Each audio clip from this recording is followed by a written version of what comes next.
centuries, the Forbidden City had two kinds of power: the power everyone could see, emperors, ministers, generals, and the power almost no one talked about, a hidden hierarchy, a shadow government, a world built inside the palace walls, answering not to armies or officials, but to one man alone. The eunuchs of Imperial China lived closer to the emperor than anyone else. They dressed him, fed him, guarded him, entertained him, protected him, spied for him, manipulated him, and sometimes ruled for him. To understand their secret world, you have to begin where every eunuch's life started, with a choice, or more often, a tragedy. Most eunuchs were not born in the palace. Many were poor boys sold by desperate families, criminals whose punishment was castration, or captives taken during war. A small number chose the path willingly, hoping to climb to power in the one place where birth and noble rank didn't matter. Only loyalty to the emperor did, but the price of entry was irreversible. The procedure was brutal. A village cutter would perform the operation using little more than a knife and boiling water. The boy was told to bite down on a stick, to hold his breath, to pray he didn't faint, because fainting meant death. If he survived, his severed parts were placed in a jar. He would keep that jar his entire life, because without it, he could never be buried properly. And yet, thousands chose this path, because inside the palace, a eunuch could rise higher than almost any man in the empire.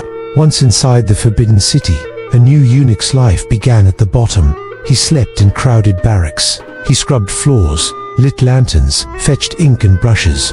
Every command had to be obeyed instantly. Every mistake could mean a beating or worse. The palace was quiet, but never gentle. Yet the Forbidden City was also a place of opportunity. If a eunuch showed discipline, loyalty, and absolute obedience, he entered a system of training unlike anything outside the palace. He learned the court's secret language, symbols, hand signs, protocols. He memorized hundreds of ritual rules. He learned calligraphy, accounting, document handling, spycraft, and the art of reading an emperor's mood from a single glance. Because the emperor's mood meant everything. Eunuchs lived closer to him than his ministers, his generals, even his wife and children. They were the first to see him in the morning and the last to serve him at night. They dressed him, prepared his meals, announced visitors, managed documents, and controlled access to the Dragon Throne. To most of China, the emperor was a distant figure, unreachable and untouchable. To eunuchs, he was a daily presence, unpredictable, emotional, human, and this closeness was the source of their immense power and their greatest danger. A powerful eunuch could decide who the emperor saw, which documents reached him, which officials received favor, which generals received troops or supplies. An emperor who trusted a eunuch too deeply gave him control over the entire information flow of the empire.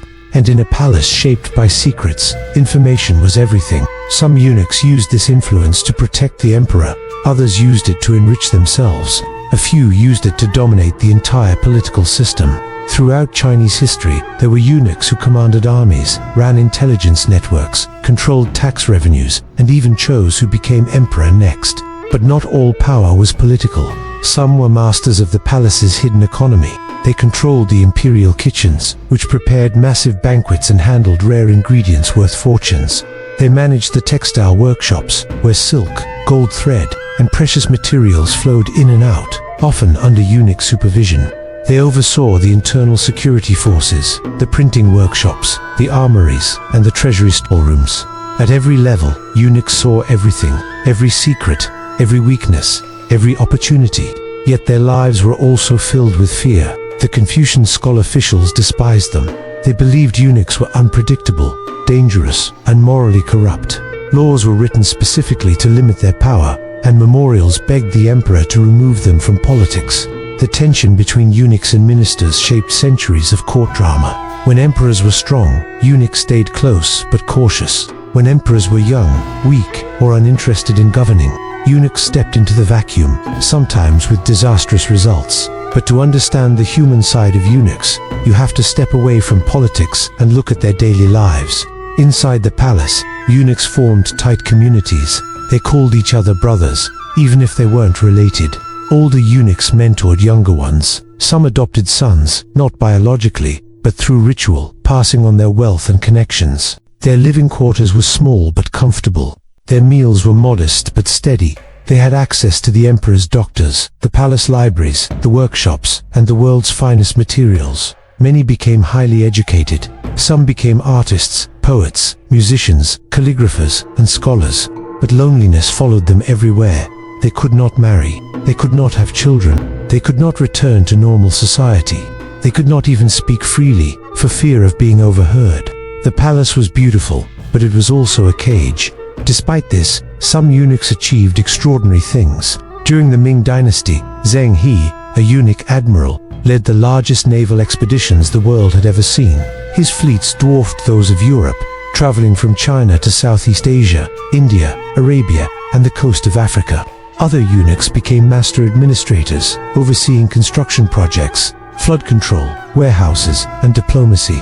Some lived long lives of quiet service, respected by all who knew them, and yet, their reputation in history remains dark. Why? Because when eunuchs turned corrupt, their power became catastrophic. Some manipulated child emperors, stole tax money, tortured officials, or sold government positions.